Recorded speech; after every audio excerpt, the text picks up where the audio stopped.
19 April Lok Sabha ভোটের প্রথম দফায় ভোট হয়েছে কোচবিহারে, কিন্তু ভোট পরবর্তী অশান্তির খবর মিলল চতুর্থ দফার শেষে। শীতলকুচিতে গুলিবিদ্ধ হয়েছেন তৃণমূল কংগ্রেসের প্রধান অনিমেষ রায়। কোচবিহারের বেসরকারি হাসপাতালে চিকিৎসাধীন তিনি। শীতলকুচি থানার পুলিশ জানিয়েছে হাঁটুতে গুলি লেগেছে তার।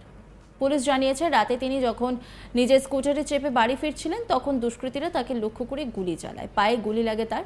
পরে স্থানীয়রা তাকে উদ্ধার করেন। বেসরকারি হাসপাতালে গুলিবিদ্ধ নেতাকে দেখতে যান তৃণমূল কংগ্রেসের রাজ্য সহ সভাপতি রবীন্দ্রনাথ ঘোষ। রবীন্দ্রনাথ ঘোষ জানান গুলি চালানোর পেছনে আছে বিজেপি। তবে বিজেপি জেলার সাধারণ সম্পাদক বিরাজ বোস জানান তৃণমূলের গোষ্ঠীদ্বন্দ্বে এই ঘটনা ঘটেছে। বিজেপির বিরুদ্ধে মিথ্যে অভিযোগ করা হয়েছে। জানা গিয়েছে শীতলকুচির লালবাজার গ্রাম পঞ্চায়েতের তৃণমূল কংগ্রেসের প্রধান আক্রান্ত অনিমেষ রায়। শীতলকুচি থানার পুলিশ ঘটনার তদন্ত শুরু করেছে। রবীন্দ্রনাথ ঘোষ তিনি কি বলছেন শোনাব আপনাদের। অনিমেষ রায় শীতলকুচি ব্লকের অন্তর্গত লালবাজার বড় মণিচর অঞ্চলের গ্রাম পঞ্চায়েতের প্রধান। তিনি অত্যন্ত জনপ্রিয় মানুষ। গত লোকসভা নির্বাচনে প্রচুর কাজ করেছেন তিনি, ভালো রেজাল্টও হবে।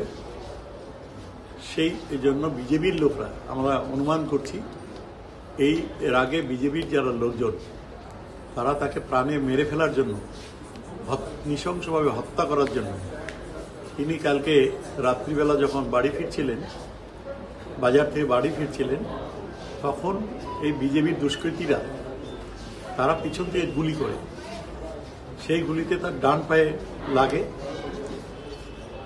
উপরের দিকে লাগে এবং বাইক সহ লুটিয়ে পড়ে।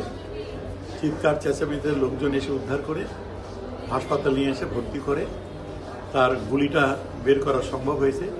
এটা বেসরকারি নার্সিংহোমে তিনি ভর্তি রয়েছেন। গুলিটা বের করা সম্ভব হয়েছে। এখন অনেকটাই ভালো থাকলেও মৃত্যুর সাথে সে পাঞ্জা লড়ছে। আমরা জানি যে এর আগের নির্বাচনেও বিজেপির নির্দেশে কেন্দ্রীয় বাহিনী 5 জনকে ভোটের লাইনে গুলি করে নৃশংসভাবে হত্যা করেছে এবং বিজেপি এর সাথে মদত ছিল, বিজেপিরা রয়েছে। এবং এভাবেই এবারও আমাদের যেখানে যেখানে ভালো ভালো নেতারা রয়েছে, জনপ্রিয় নেতারা রয়েছে, তাদেরকে প্রাণে মেরে ফেলে এলাকা ফাঁকা করতে চাইছে তারা। এলাকার মানুষের জবাব দেবে এবং 4 জুন যে ভোট গণনা আছে সেদিনই উপযুক্ত জবাব বিজেপি পেয়ে যাবে। আমরা এর দ্রুত আরোগ্য কামনা করছি। এর পরিবারের পাশে আমরা আছি, এর সাথে আমরা রয়েছি, আমার দল রয়েছে। ভগবান মদনমোহনের কাছে প্রার্থনা করছি যাতে অনিমেষ তাড়াতাড়ি সুস্থ হয়ে বাড়ি ফিরে যায়। অন্যদিকে বিজেপির জেলা সাধারণ সম্পাদক বিরাজ বোস তিনি বলছেন একটা জিনিস লক্ষ্য করবেন, তৃণমূল কংগ্রেস জন্মলগ্ন থেকেই গোষ্ঠী কন্দলে জর্জরিত। এত সুন্দর নির্বাচন হয়ে গেলেও কোনো প্রাণহানি হলো না, কেউ স্বামীহারা হলো না। নিজেদের গোষ্ঠী কন্দল ধামাচাপা দিতে বিজেপির উপর দোষ চাপানো হচ্ছে। তিনি কি বলছেন শোনাব আপনাদের। কোনো সন্তান তার পিতাহারা হলো না। সেখানে দাঁড়িয়ে এই মুহূর্তে যে গন্ডগোল সেটা কিসের থেকে হচ্ছে, কিভাবে হচ্ছে সেটা সহজেই অনুমেয়।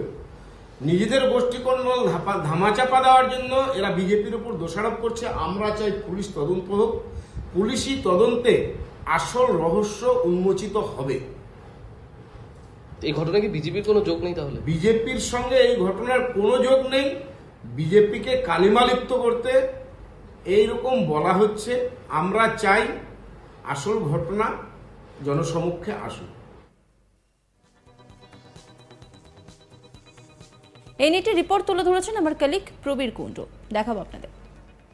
শীতলকুচির লালবাজারের গ্রাম পঞ্চায়েত প্রধান অনিমেষ রায় রাতে তিনি যখন দলের এক কর্মীর বাইকে চেপে বাড়ি ফিরছিলেন তখনই দুষ্কৃতীরা তাকে লক্ষ্য করে গুলি চালায় এমনই অভিযোগ। সেই গুলি লাগে তার ডান পায়ে হাঁটুর কাছে। আপাতত কোচবিহারের বেসরকারি হাসপাতালে চিকিৎসাধীন রয়েছেন তৃণমূলের এই গ্রাম পঞ্চায়েতের প্রধান। কিন্তু এই গুলি চালানোর পেছনে মূলত কি কারণ রয়েছে তা নিয়েই ইতিমধ্যে তদন্ত শুরু করেছে শীতলকুচি থানার পুলিশ। অনিমেষ রায় তিনি কিন্তু স্পষ্ট করে এই গুলি চালানোর পেছনে কারা জড়িত তা জানাতে পারেননি। তবে এই গুলিবিদ্ধ তৃণমূলের প্রধানকে দেখতে যারা বেসরকারি হাসপাতালে গিয়েছিলেন সেই তৃণমূলের নেতারা কার্যত দাবি করেছেন যে এই ঘটনার পেছনে রয়েছে বিজেপি। তৃণমূল কংগ্রেসের রাজ্য সহসভাপতি রবীন্দ্রনাথ ঘোষ তিনি দাবি করেছেন যে এই লোকসভা নির্বাচনে ভালো ফল করতে পারবে না বুঝেই বিজেপি এভাবে যেই সমস্ত এলাকায় তৃণমূলের ভালো ভোট হয়েছে, তৃণমূলের পক্ষে বেশি ভোট পড়েছে, সেই এলাকাগুলিতে সন্ত্রাস শুরু করেছে বিজেপি এবং সে কারণেই গুলি চালানো হয়েছে। যদিও বিজেপির পক্ষ থেকে বিজেপির জেলা সাধারণ সম্পাদক বিরাজ বোস দাবি করেছেন এই ঘটনার সঙ্গে বিজেপির কোনো যোগ নেই। তবে এর পেছনে সঠিক কী কারণ রয়েছে তা নিয়ে ইতিমধ্যেই তদন্ত শুরু করেছে শীতলকুচি থানার পুলিশ।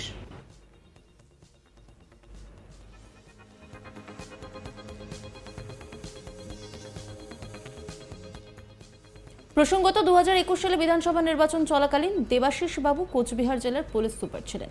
নির্বাচনের দিন শীতলকুচিতে বুথে ঝামেলার সময় গুলি চালায় কেন্দ্রীয় বাহিনীর জওয়ানরা। গুলিবিদ্ধ হয়ে মৃত্যু হয় 4 জনের। এই ঘটনায় তৎকালীন পুলিশ সুপার দেবাশিস ধর নির্বাচন কমিশনকে যে রিপোর্ট দেন তাতে নাকি অখুশি ছিল রাজ্য সরকার।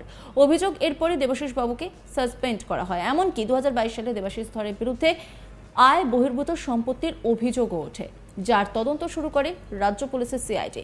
দেবাশিস ধরের বাড়ি সহ বিভিন্ন ডেরায় হানা দেয় তদন্তকারী অফিসাররা। এখনও সেই মর্মে 2টি মামলা চলছে।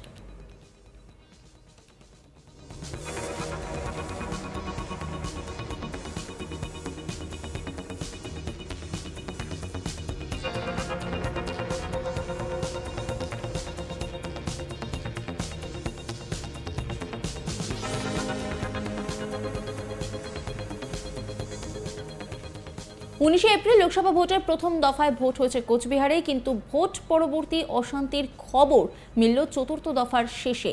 শীতলকুচিতে গুলিবিদ্ধ হয়েছেন তৃণমূল কংগ্রেসের প্রধান অনিমেষ রায়। কোচবিহারের বেসরকারি হাসপাতালে চিকিৎসাধীন তিনি।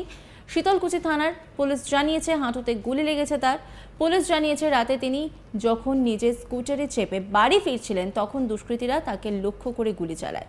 পায়ে গুলি লাগে তার। পরে স্থানীয়রা তাকে উদ্ধার করেন। বেসরকারি হাসপাতালে গুলিবিদ্ধ নেতাকে দেখতে যান তৃণমূল কংগ্রেসের রাজ্য সহসভাপতি রবীন্দ্রনাথ ঘোষ। তিনি কি বলছেন শোনাব আপনাদের। অনিমেষ রায় শীতলকুচি ব্লকের অন্তর্গত লালবাজার বড় মণিচর অঞ্চলের গ্রাম পঞ্চায়েতের প্রধান। তিনি অত্যন্ত জনপ্রিয় মানুষ। গত লোকসভা নির্বাচনে প্রচুর কাজ করেছেন তিনি, ভালো রেজাল্টও হবে।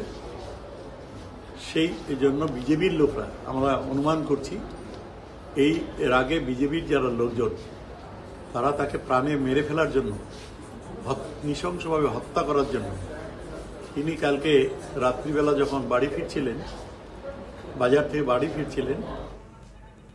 নজর রাখুন আজ তাক বাংলার ইউটিউব স্ট্রিমিংয়ে।